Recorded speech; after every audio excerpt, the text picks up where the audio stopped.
Arkadaşlar çıkmış coğrafya alan bilgisi sorularına kaldığımız yerden devam ediyoruz. Sorumuz arkadaşlar ülkelerle ilgili. Yeryüzünde bazı devletlerin kıtaların kenarlarında ve sadece adalarda oluştuğu görülür. Özellikle Asya kıtasının çevresinde bulunan bu devletler arasında aşağıda hangisi yer almaz? Biraz soru böyle arkadaşlar sanki karmaşık gibi görünüyor. Arkadaşlar aslında hangisi ada devleti değildir diyor. Hepinizin bildiği üzere Japonya arkadaşlar bir ada devleti değil mi arkadaşlar? Endonezya bir ada devleti. Zaten bunlar hemen hemen gözümüze çok çarpan devletler arkadaşlar. Yine burada arkadaşlar Sri Lanka çok küçük bir ülke arkadaşlar biliyorsunuz.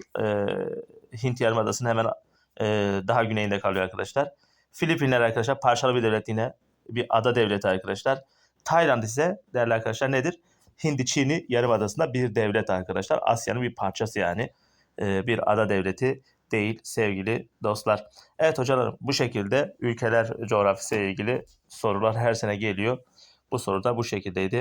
Bir başka soruda görüşmek üzere.